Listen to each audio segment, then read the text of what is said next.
할렐루야. 이 시간에 인사를 하는데 인사도 조금 바꿨습니다. 2020년을 시작하면서 인사를 좀 바꿨는데 이렇게 인사했으면 좋겠습니다. 하나님 당신을 사랑하십니다. 하나님은 당신을 사랑하십니다. 당신이 있어서 참 행복합니다.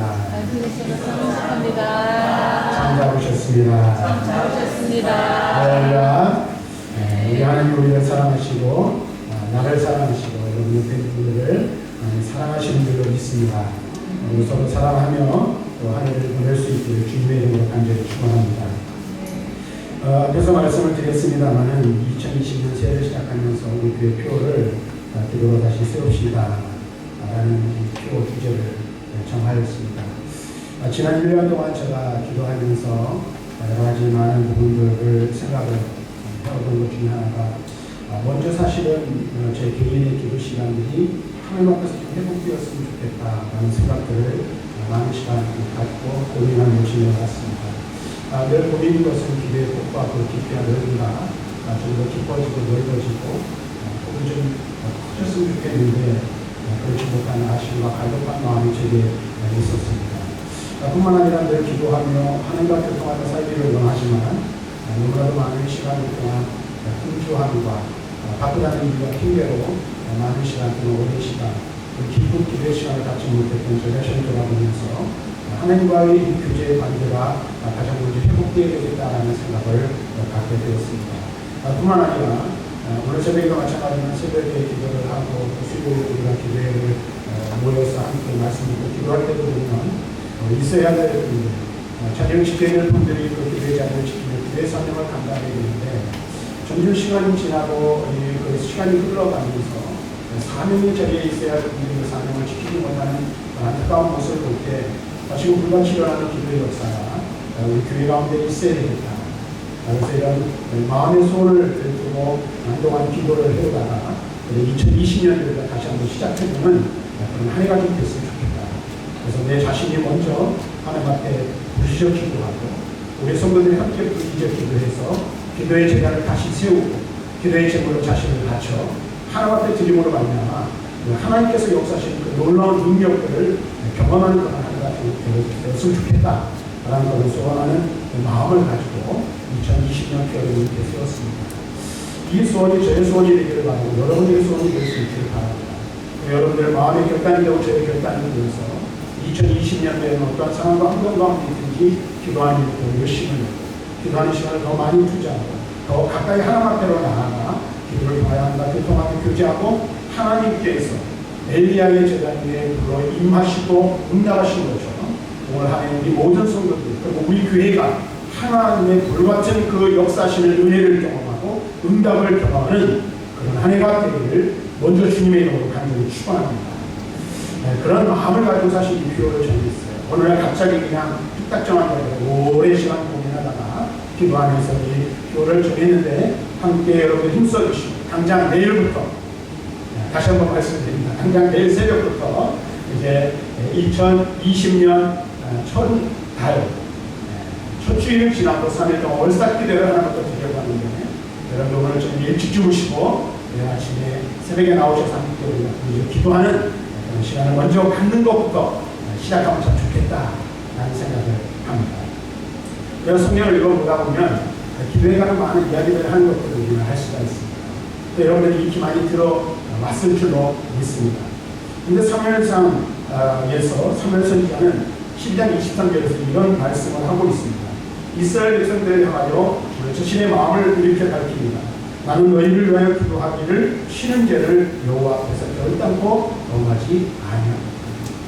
오늘 선지자 사무엘이 이렇게 이야기하고 있는 것을 볼 수가 있습니다. 또 사도 바울, 대사도 바울은 데살로니가에 가면서 데살로니가 교회에게 보내는 편지를 통해서 데살로니가 성도들에게 무엇을 보면하고 있습니까? 5장 17절에서 쉬지 말고 기도하라. 이렇게 말씀해 주고 있습니다. 이 대표적인 말씀이죠.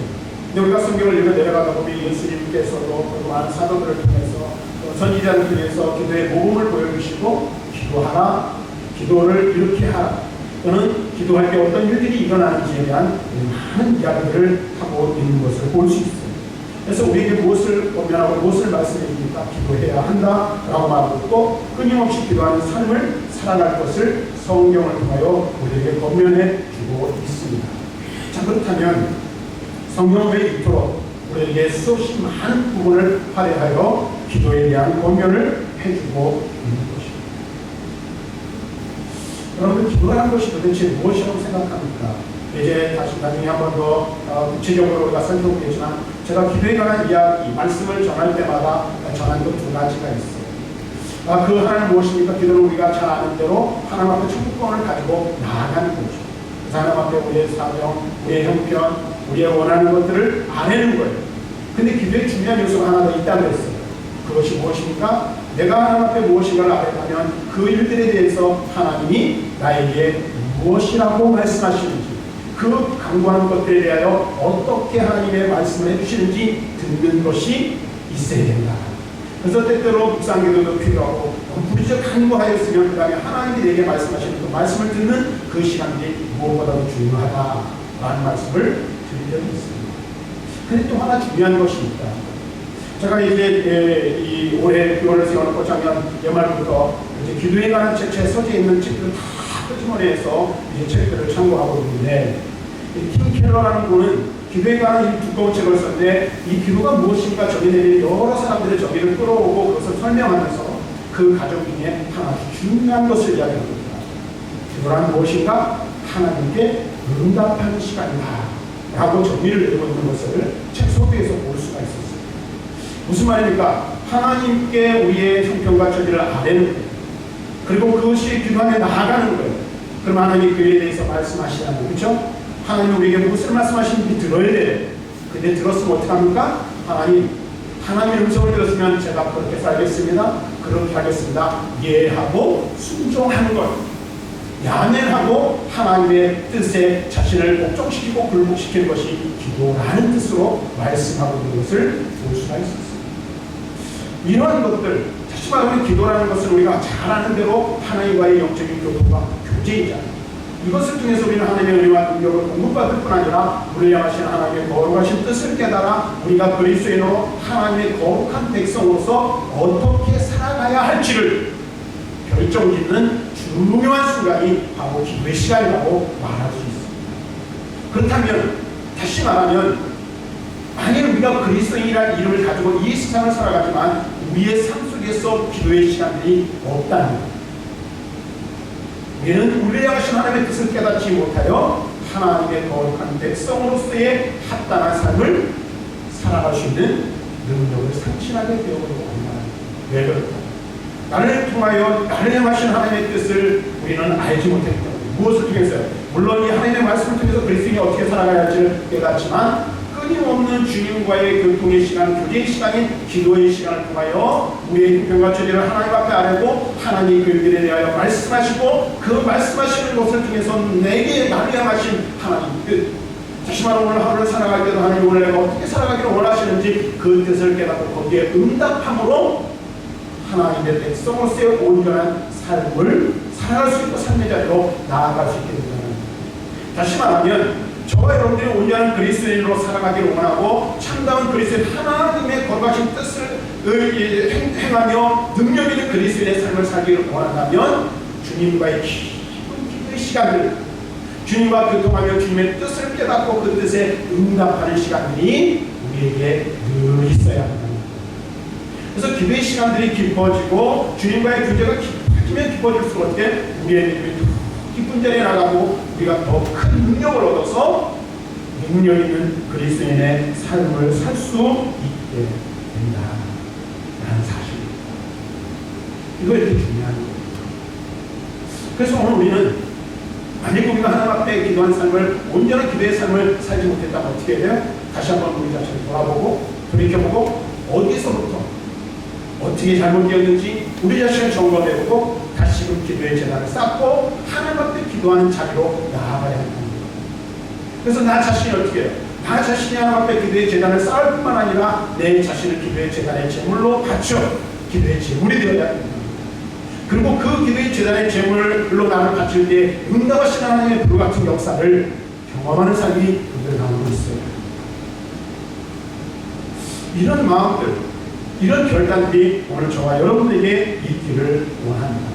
그래서 성경은 끊임없이 우리에게 기도하라, 쉬지 말고 기도하라, 기도하기를 쉬는 대로 범하지 말라, 그리고 기도하면 응답해 주시겠다, 내가 너희 기도를 들어주시겠다라고 끊임없이 약속하고 있다는 사실을 오늘 우리는 분명히 깨달아야 할 필요가 있습니다.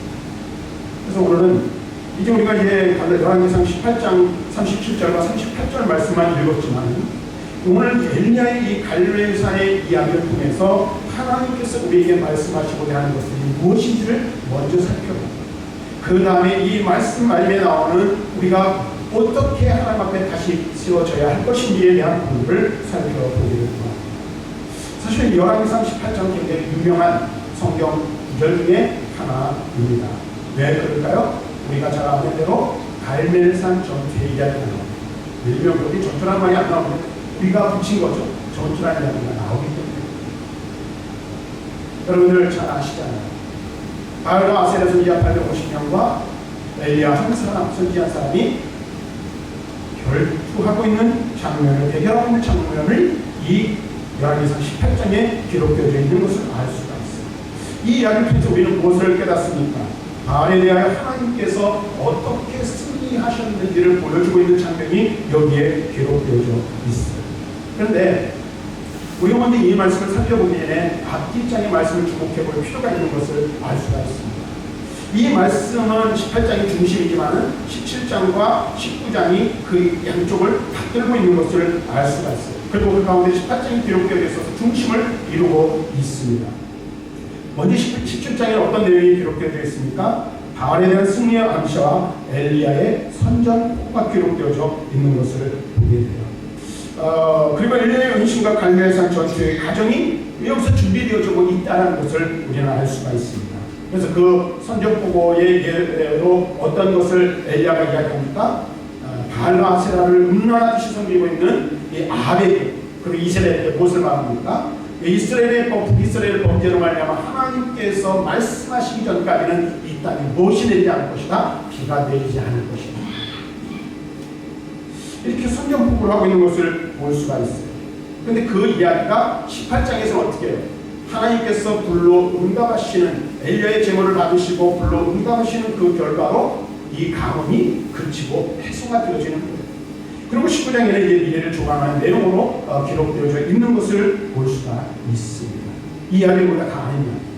근데 18장 1절 말씀을 한번 열어보시기 바랍니다. 18장 1절 말씀을 보면 어떻게 시작하냐면 이렇게 시작하고 있는 것을 볼 수 있어요. 18장 1절.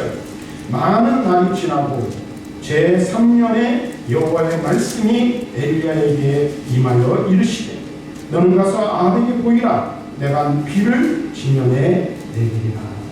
17장에는 비가 내리지 않을 것을 말씀하셨어요. 그런데 18장 1절이 어떻게 시작된다고요? 많은 날이 지나고 제3년 되던 해에 하나님의 말씀이 여호와에게 임하였다고 말씀하고 있습니다. 그리고 그 얘기하시는 첫 번째 말씀이 무엇입니까? 아합에게로 가라. 온 지면에 내가 비를 내릴 것이다 라고 말씀하고 있는 것을 볼 수가 있습니다. 잘 보세요. 17장에는 엘리야가 디셉 사람 엘리야가 등장해요. 그런데 그 엘리야가 등장하자마자 무엇을 합니까? 이 땅에 비가 내리지 않으면 하나님의 심판 저주가 임할 것이라고 합니다. 그리고 여러분들이 잘 아는 대로 어떻게 가요? 그리 시내가로 갔다가 사르밧, 그 우상숭배의 심장지인 사르밧으로 가가지고 거기에 은신하는 거예요. 그리고 그 은신하는 기간이 몇 년이 지났어요? 3년이 지났어요. 이 3년 동안의 사건 중에 두 가지밖에 기록되어 있잖아요. 그리 시내가에 가서 까마귀가 물어다주는 떡과 고기를 먹은 일과 그 그리 시내가가 마르자 하나님께서 그를 어디로 보내요? 사르밧에 있는 과부에게로 보내셔서 가루의 통의 가루가 마르지 않는 기적을 베푸는 것으로 이야기를 끝이죠. 3년 동안 그런 일만 있었고 두 가지 사건을 그러고 나서 3년 후에 하나님께서 다시 엘리야에게 말씀을 주시는데 누구에게로 가라는 거예요? 아합에게로 가라는 거예요. 3년의 공백 기간이 있다는 것이죠. 이 3년은 엘리야에게 어떤 시간이었습니까? 이 시간은 철저하게 고립되어 있는 시간인 거죠. 선포하고 그 다음에 또 그 일로 인해서 어떻게 해요? 아합은 뒤에서 말씀드렸지만 이 엘리야를 잡아 죽이고자 혈안이 되어서 엘리야를 찾아다녔어요. 근데 그는 우상숭배 중심지인 사르밧에 숨어서 3년이라는 시간을 운동하며 보낼 수밖에 없었다는 고독한 시간이었어요. 고립되어 있는 시간이었어요. 이방 성읍 사르밧에서 가난한 가부에 식객으로 출양한 망명 생활을 하면서 그가 했던 일들이 과연 무엇이 있었을까? 그는 무엇을 했는지 성경은 우리에게 정확하게 이야기해주고 있지는 않습니다. 하지만 우리가 단서를 찾을 수 있는 건 이거예요. 3년 만에 3년 후에 하나님께서 그에게 나타나셔서 말씀하시고 그를 보내시는 거예요. 누구에게로요? 아합에게로 보내는 거예요. 그리고 18장에서 어떤 역사가 일어나요? 아합이 이끌고 있는 바알과 아세라 선지자 850명과 갈멜산, 이 갈멜산 우상 숭배 몽골인데 거기서 전투를 벌이고 그곳에서 불러 응답하시는 하나님의 놀라운 능력을 나타냅니다. 그럼 여러분 한번 생각을 해보세요. 이 말씀에 기록되어 있지 않은 부분이긴 하지만 여러분 생각해 보시기 바랍니다. 어느 날 갑자기 엘리야가 하나님 앞에 기도했더니 물론 하나님 그렇게 하실 수도 있어요. 불로 응답하셨습니다. 라는 것입니다. 저는 여기 아주 중요한 단서가 있다고 생각합니다. 이 3년이 엘리야에게는 고독의 시간이요 고립된 시간이었지만 그 시간은 하나님과 긴밀하게 교제하고 교통하며 하나님의 은혜를 구하는 시간이었을 것이다 라는 생각을 할 수 있다. 그래서 이 시간은 모든 세상들로부터 단절되어져 있지만 하나님과 깊은 교제를 통해서 영성을 쌓으며 하나님의 은혜한 능력을 경험하는 시간입니다. 사실을 우리는 육체에 볼 수 있다. 다시 말하면 엘리야에게는 인간적으로 보면 이 시간은 광야의 시간이었지만 하나님의 은혜와 능력을 힘입어 능력 있게 사용되어질 수 있는 준비의 시간이었다는 사실을 우리는 깨달을 수가 있다라는 사실입니다. 다시 말하면 아무것도 기록되어지지 않고 아무와도 관계할 수 없는 그런 시간이었지만 엘리야에게는 이 시간이 마냥 허비된 시간이 아니었다는 사실. 우리는 성경에서 이와 같은 사실들을 얼마든지 살펴볼 수가 있죠. 모세에게도 이런 시간이 있었어요. 그럼 어떻게 해요? 40년 동안 이곳에서 자라다가 40년을 광야에서 보냈어요. 그 시간은 자기를 내려놓는 시간이었어요. 자기를 죽이고 오늘 꺾는 그런 시간이었어요. 이 40년 훈련 후에 하나님께서는 누구를? 모세를 이스라엘의 지도자로 세우셔서 그들을 출애굽시키시고 광야 40년 동안 그들을 지도하는 그런 시간으로 삼으신 것을 우리는 알 수가 있다는 것이죠. 오늘 이것이 바로 모세를 모세되게 하였습니다. 뿐만 아니라 신에게 오면 대사도 바울의 경우에도 마찬가지예요. 그가 다메섹 도상에서 그리스도를 만난 이후에 본격적으로 안디옥에서 사역을 시작하기 전까지 상당한 공백 기간이 있었던 것을 우리는 알 수 있습니다. 그 기간을 갈라디아서 1장 17절과 18절에 기록하고 있는데 아라비아에서 돌아온 후라고 말하고 있어요. 다시 말하면 그가 대사도로서 준비되어지는 그 기간들이 광야 아라비아 기간이 있었다는 사실을 우리는 말씀을 통해서 깨달을 수가 있습니다. 이는 모두에게 공통적인 것이 있습니다. 광야 같은 시간을 보냈다라는 것. 근데 이 시간은 인간적으로 허비하는 시간처럼 보이고 아무것도 하지 않은 아무 일도 일어나지 않는 시간 같았지만 이 시간은 주님과 교통하는 시간이었으며 주님의 능력을 덧입는 시간이었다는 사실을 우리는 그 이후에 그들의 사역을 통하여 나타나는 하나님의 능력을 보면서 알 수 있게 된다라는 사실. 그런데 한 가지 깨닫는 게 있어요. 깨달아야 할 게 있어요. 그것이 무엇일까요? 우리에게 이와 같은 시간입니다. 오늘 우리가 많은 착각 속에 살아가는 것들 중에 하나가 그리스도인으로 우리가 어떤 착각에 빠지는 경우가 있냐면 하나님께서 나를 멋지게 사용해 주시길 바라는 마음이 있어. 나를 통해서 놀라운 일들을 이루시기를 원하시는 마음들이 우리들에게 있어요. 저 또한 마찬가지죠. 오늘 새벽에도 기도하고 늘 기도하지만 교회의 부흥을 위해서 기도하고 성도들의 성숙한 믿음을 위해서 늘 기도해요. 또 이왕 하나님께 쓰임받는 것 귀하고 멋지고 아름답게 쓰임받기를 원하는 마음이 왜 없겠어요?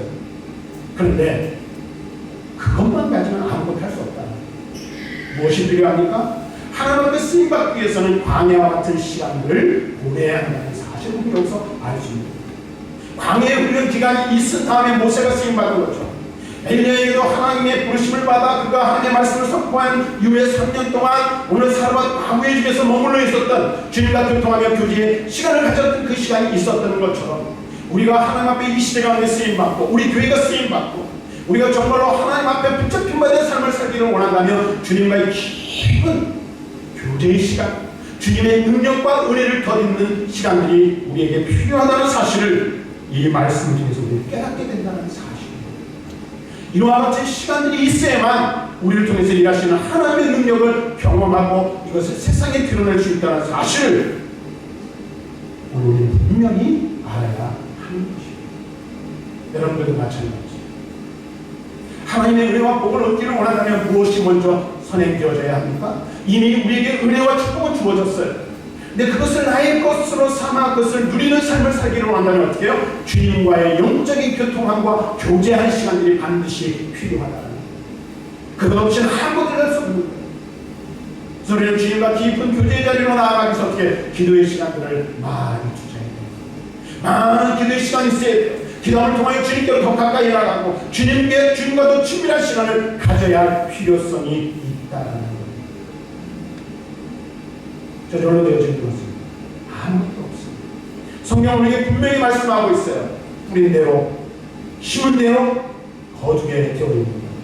기도의 시간을 얼마나 많이 뿌리고 얼마나 많이 심느냐에 따라서 얼마나 하나님 앞에 귀하게 쓰임받을 수 있느냐가 결정되어진다는 사실을 우리는 분명하게 알아야 하는 것입니다. 엘리야는 하나님의 말씀을 받아 선포한 이후에 3년 동안 살것에 거했던 그 시간이 바로 그와 같은 시간이라는 사실입니다. 우리는 이 말씀을 통해서 알 수가 있습니다. 사랑하는 성도, 오늘 말씀을 여기까지 하고 정리를 하려고 합니다.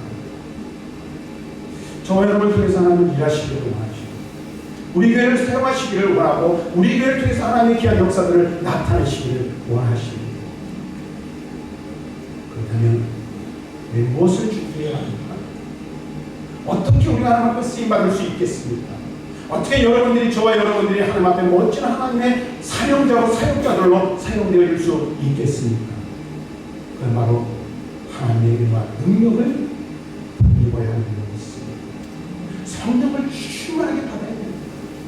하나님의 능력이 우리 위에, 우리의 머리 위에 임하는 역사가 나타나야 됩니다. 근데 이것은 저절로 그냥 거저 주어지는 것이 아니에요. 예수 믿어 구원받는 것은 값 없이 주어지는 은혜이지만 천국은 누구의 것입니까? 신노하는 자의 것입니다. 열심을 가지고 하나님 앞에 나가 매달리고 기도하며 하나님의 은혜를 구하는 자에게 하나님께서 더 큰 은혜, 더 큰 능력을 주실 줄로 믿습니다. 그러기 위해서 우리는 무엇해야 합니까? 우리저 기도해야 됩니다. 간구해야 됩니다. 주님과 더 깊은 교제를 통해서 주님께서 능력 주시고 은혜 주시기를 사모해야 하는 줄로 믿습니다. 그래서 조금이라도 더 많이 기도하고 더 많이 기도함을 통해 주님께로 더 가까이 나아가는 저와 여러분들이 될 거예요. 하나님의 은혜가 우리 가운데 임하게 될 것이고 주의 성령이 우리 가운데 충만하게 부음받아요. 이 시대 가운데 쓰임받는 귀한 성도, 귀한 가정, 귀한 교회가 될 줄로 믿습니다. 엘리야와 같이 하나님과 깊은 교제를 하는, 깊이 교통하는 그런 시간을 충만히 갖는 저와 여러분들이 되시기를 주님의 이름으로 간절히 축원합니다.